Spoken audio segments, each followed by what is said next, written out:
નમસ્કાર વિદ્યાર્થી મિત્રો, ધોરણ 10 ગણિત પ્રકરણ 5 સમાંતર શ્રેણી અને આ પ્રકરણના 5મા અને અંતિમ ભાગમાં આપ સર્વેનું સ્વાગત છે. મિત્રો, અત્યાર સુધી આપણે પ્રકરણની અંદર જે પાયાની બાબતોનો અભ્યાસ કર્યો એમાં સમાંતર શ્રેણીની સમજ મેળવ્યા બાદ આપણે એમાં જરૂરી ત્રણ ચલ a એટલે કે સમાંતર શ્રેણીનું પ્રથમ પદ, d એટલે કે સમાંતર શ્રેણીનો સામાન્ય તફાવત અને n એટલે કે પદનો ક્રમ એને સમજ્યા. ત્યાર પછી આપણે સમાંતર શ્રેણીનું nમું પદ એટલે કે en શોધવા માટેનું સૂત્ર અને એના ઉપરથી દાખલા જોયા.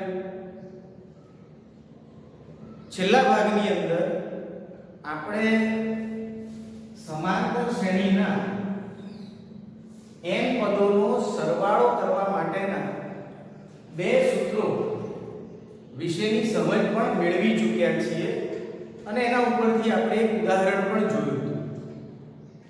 આજે આપણે કેટલાક વધુ દાખલાઓ સરવાળાના સૂત્ર ઉપરથી કેવી રીતે ગણી શકાય એને સમજવા માટેનો પ્રયત્ન કરીએ. મિત્રો, તમારા પાઠ્યપુસ્તકમાં સ્વાધ્યાય 5.3 એનો પહેલો દાખલો છે કે નીચે આપેલી સમાંતર શ્રેણી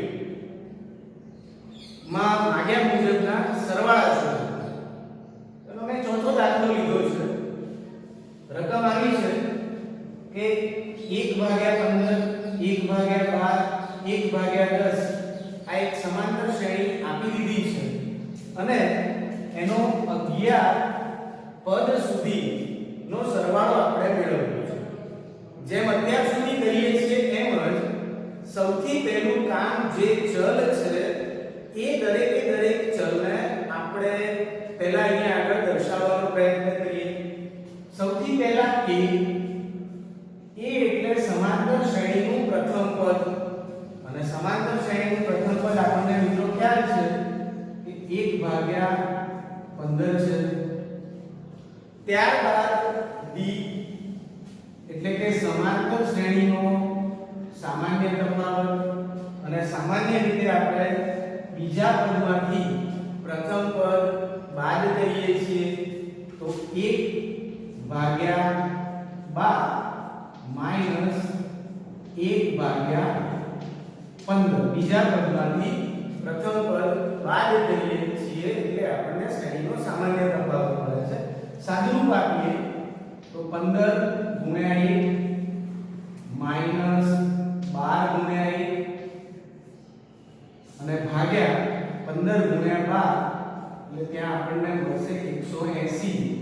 એટલે અહીં આપણને પરિણામ મળશે 3/180. વધુ સાદુરૂપ આપીએ તો 1/60. આ આપણને સમાંતર શ્રેણીનો સામાન્ય તફાવત મળ્યો. હવે 11 પદ સુધીનો સરવાળો શોધવાનો કીધો છે. મતલબ કે આપણા માટે અહીં n બરાબર 11 થશે. તો મિત્રો, આપણી પાસે ત્રણે ત્રણ ચલ ની કિંમત મળી ગઈ છે અને આપણે આ 11 પદોનો સરવાળો શોધવા માંગીએ છીએ. તો પહેલા હું સૂત્ર લખી દઉં છું ફરીથી કે Sn બરાબર n/2 2a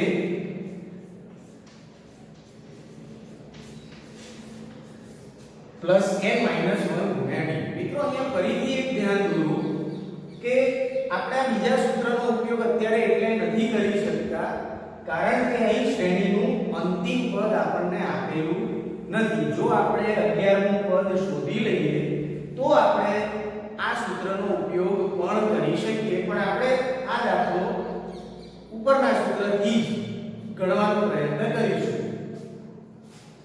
n ની કિંમત તો s 11 પદોનો સરવાળો એટલે S11 શોધવાનું છે n ભાગ્યા 2 એટલે 11 ભાગ્યા 2 2a એટલે 2 ગુણ્યા 1 ભાગ્યા 15 એટલે 2 ભાગ્યા 15 વત્તા n માઈનસ 1 n બરાબર 11 છે અને n બરાબર 11 છે એટલે n માઈનસ 1 11 માઈનસ 1 એટલે 10 થશે અને ગુણ્યા d આપણને મળે છે 1 ભાગ્યા 60. તો હવે વધુ સાદું રૂપ આપીએ તો 11 ભાગ્યા 2 2 ભાગ્યા 15 વત્તા 1 ભાગ્યા 6. મિત્રો અપૂર્ણાંકોના સરવાળા તમે શીખી ગયા છો. સામાન્ય રીતે છેદ સરખો કરવાનો પ્રયત્ન કરીએ છીએ એટલે કે લસા લઈએ છીએ. 15 અને 6 નો લસા આપણને 30 મળશે. તો બરાબર 11 ભાગ્યા 2 છેદમાં 30 લાવવા માટે 2 વડે ગુણી 2 વડે ભાગી દઈએ તો 2 ગુણ્યા 2 4 ભાગ્યા 30 થશે. 1 ભાગ્યા 6 છેદમાં 30 લાવવા માટે 5 વડે ગુણી 5 વડે ભાગીશું તો 5 ગુણ્યા 1 5 અને 6 ગુણ્યા 5 એટલે 30 મળશે. હજુ સાદું રૂપ આપીએ તો 11 ભાગ્યા 2 ગુણ્યા છેદમાં 30 લસા છે અંશનો સરવાળો કરીએ 5 + 4 9 થશે. 3 ગુણ્યા 3 9 અને 10 ગુણ્યા 3 30 એટલે 3 ભાગ્યા 10 તો 11 ગુણ્યા 3 33 ભાગ્યા 2 ગુણ્યા 10 એટલે 20. તો આપણો જે જવાબ છે એ જવાબ 33 ભાગ્યા 20 મળે છે. મિત્રો ખાસ આ દાખલાઓ ગણવા માટે બહુ ચોકસાઈપૂર્વક આપણે અપૂર્ણાંકોનું સાદું રૂપ આપવાનું છે. એને ખાસ ચોકસાઈપૂર્વક જો કરીશું તો આપણને આપણો સાચો જવાબ મળી જશે. હવે આપણે બીજા એક ઉદાહરણને પણ સમજવાનો પ્રયત્ન કરીએ. તો સ્વાધ્યાય 3 માં ત્રીજા દાખલાની રકમ આવી છે કે a બરાબર 5 d બરાબર 3 અને an બરાબર 50 હોય તો n અને sn શોધો. તો મિત્રો સૌથી પહેલા તો a બરાબર 5 આપેલા છે, હું ફરીથી લખું છું. d બરાબર 3 આપેલા છે અને an 50 આપેલા છે. an નું સૂત્ર આપણી પાસે છે કે a n - 1 ગુણ્યા d અને એના બરાબર આપણને 50 આપેલા છે. કિંમતો મૂકી દઈએ. a બરાબર 5 વત્તા n આપણે શોધવા માંગીએ છીએ ગુણ્યા d ની કિંમત 3 છે બરાબર 50.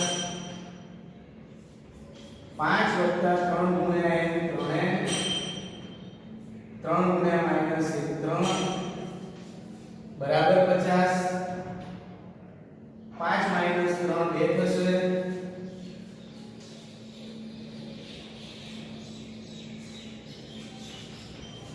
50 તો 3n બરાબર 50 - 2 થશે એટલે કે 48. તો માટે n બરાબર 48 ભાગ્યા 3 અને 48 ભાગ્યા 3 એટલે એ આપણને 16 મળશે. હવે મિત્રો આપણી પાસે a છે, d છે અને n છે. તો આપણે આ સૂત્રનો ઉપયોગ પણ કરી શકીએ અને જો વધુ સરળ દાખલો કરવો હોય તો a છે, d છે અને an આપેલા છે તો આપણે આ નીચેના સૂત્રનો પણ ઉપયોગ કરી શકીએ. આપણે નીચેના સૂત્રનો ઉપયોગ કરીને પ્રયત્ન કરીએ તો Sn બરાબર n કૌંસમાં a પ્લસ a આ સૂત્રનો ઉપયોગ કરી અને આપણે સરવાળો શોધીએ. n બરાબર 16 આપેલા છે, 16 ભાગ્યા 2 8 થશે. a ની કિંમત 5 આપેલી છે અને વત્તા an ની કિંમત 50 આપેલી છે. તો 8 ગુણ્યા 50 વત્તા 5 એટલે 55. અને મિત્રો આ ગુણાકાર તમે કરો, જે જવાબ આવે હું આશા રાખું છું કે તમે હાલ સાથે ને સાથે આ ગુણાકાર કરશો અને આપણે ચકાસીશું. 55 ગુણ્યા 8 એટલે 440. તો Sn બરાબર આપણને 440 મળે છે. તો મિત્રો આ રીતે આપણે પહેલો દાખલો જોયો, એમાં ઉપરના સૂત્ર ને ઉપયોગમાં લઈ આપણે સરવાળો શોધ્યો. આ દાખલો જોયો તો એની અંદર આપણે નીચેના સૂત્રનો ઉપયોગ કરી અને સરવાળો શોધવાનો પ્રયત્ન કર્યો. હજુ પણ વધુ આપણે બીજા કેટલાક ઉદાહરણોને સમજવાનો પ્રયત્ન કરીએ.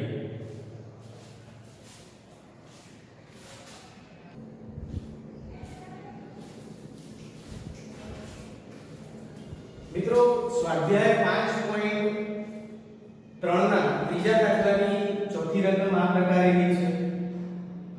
a3 બરાબર 15, s10 બરાબર 125, તો d અને a10 શોધો.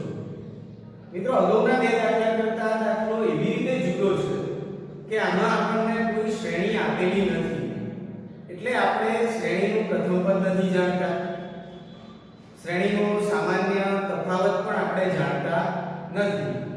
તો સામાન્ય રીતે જ્યારે આવા પ્રકારની કોઈ પણ રકમ હોય ત્યારે આપણે બે દ્વિચલ સુરેખ સમીકરણ બનાવવા માટેનો પ્રયત્ન કરીશું અને એ સમીકરણનો ઉકેલ શોધીશું.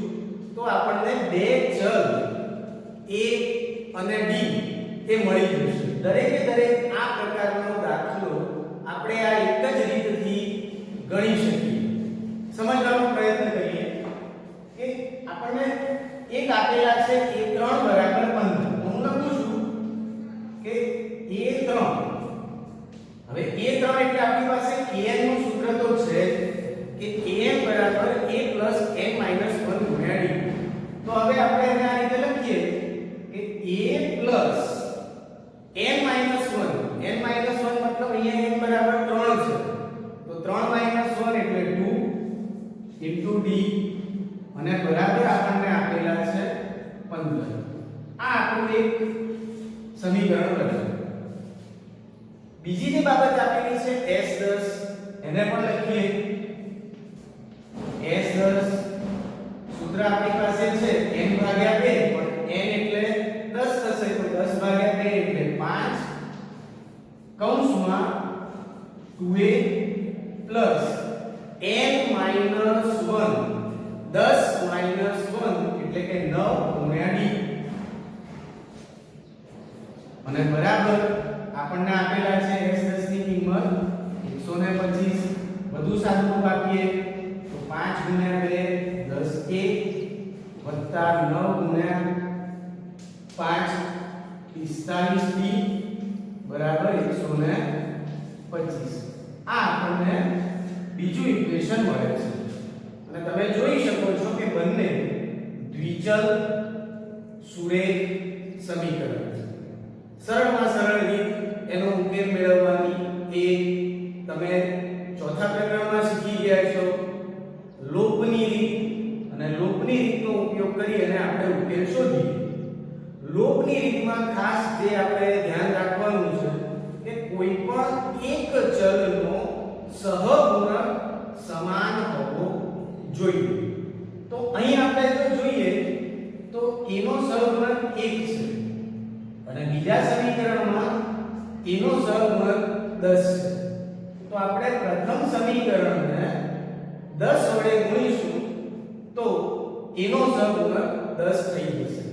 તો હવે આપણે લોપની રીતનો ઉપયોગ કરીએ તો પહેલા સમીકરણને આ રીતે લખાશે 10 ગુણ્યા 1 વત્તા 10 ગુણ્યા 2 એટલે 20 ગુણ્યા d અને બરાબર 15 ગુણ્યા 10 એટલે 150.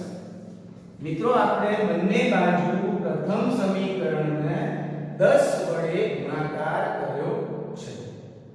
બીજું સમીકરણ એમના એમ લખીએ છીએ કે 10a વત્તા 45b બરાબર 125.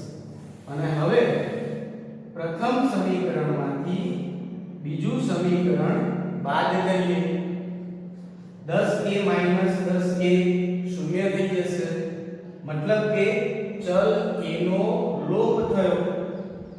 20 માઈનસ 45b આપણને બાદબાકીનો નિયમ પણ ખબર છે. મોટામાંથી નાનું બાદ કરો, 45 માંથી 20 બાદ કરો એટલે 25d અને મોટાનું ચિહ્ન માઈનસ છે એટલે આપણે માઈનસ મૂકીએ બરાબર 150 માંથી 125 બાદ કરીએ તો 25 મળે.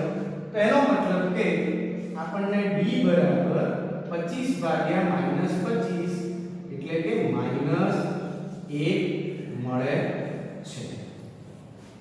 હવે આપણે d ઉપરથી a ની કિંમત શોધીએ તો સમીકરણ 1 માં d બરાબર -1 મૂકીએ તો સમીકરણ 1 માં a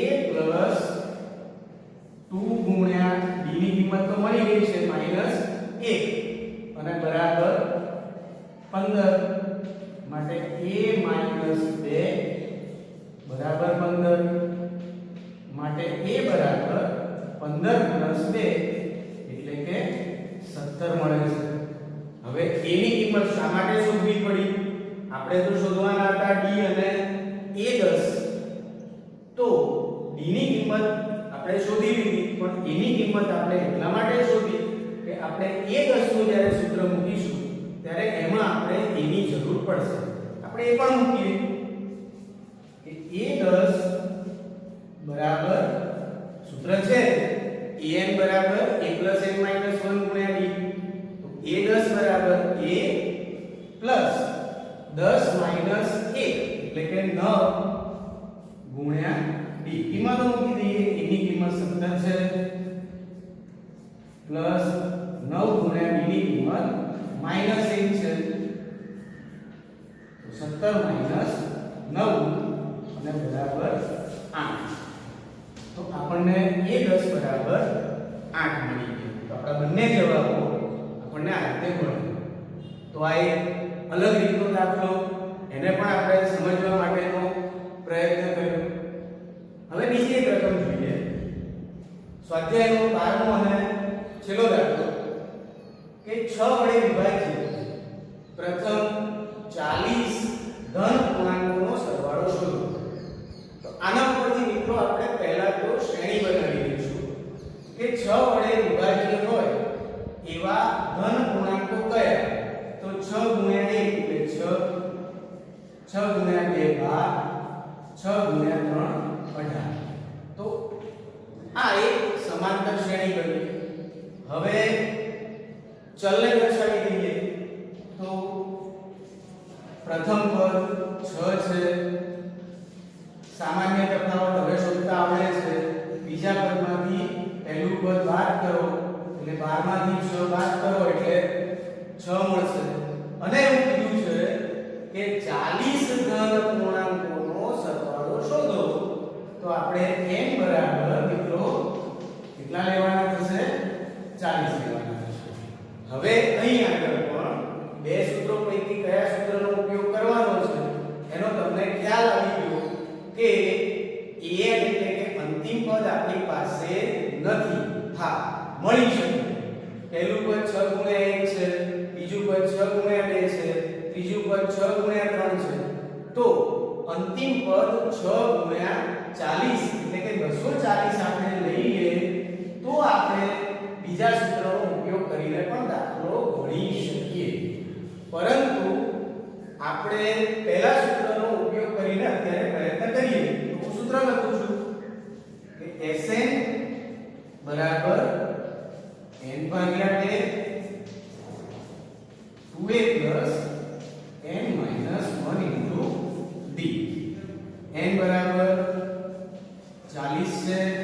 ભાગ્યા 2 2a એટલે 2 ગુણ્યા એની કિંમત 6 છે પ્લસ n - 1 40 - 1 એટલે 39 અને ગુણ્યા b ની કિંમત પણ 6 છે. હવે સાદુરૂપ આપીએ તો 40 ભાગ્યા 2 એટલે 20 થશે 6 ગુણ્યા 2 12 થશે વત્તા 39 ગુણ્યા 6 તમે પણ સાથે ગુણાકાર કરો હું પણ કરું છું 39 ગુણ્યા 6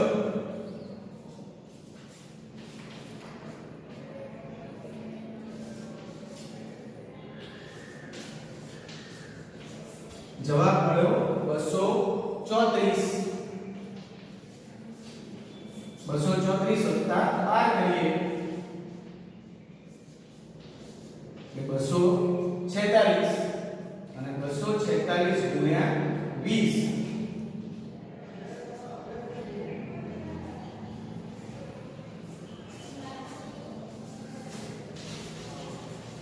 પરિણામ મળે છે 4920 મતલબ કે 6 વડે વિભાજ્ય પ્રથમ 40 ધન પૂર્ણાંકોનો સરવાળો 4920 થાય છે.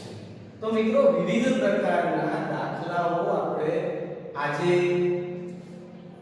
સમાંતર શ્રેણીના n પદોનો સરવાળો એના સૂત્ર ઉપરથી ગણવાનો પ્રયત્ન કર્યો. હજુ પણ તમે સ્વાધ્યાયના બાકીના જે દાખલા છે એ દાખલાઓને ગણવાનો પ્રયત્ન કરજો. જે દાખલામાં તમને મુશ્કેલી લાગે એની રકમ મને મોકલાવજો તો આપણે એના વિશે પણ આગળ ચર્ચા કરીશું. Thank you.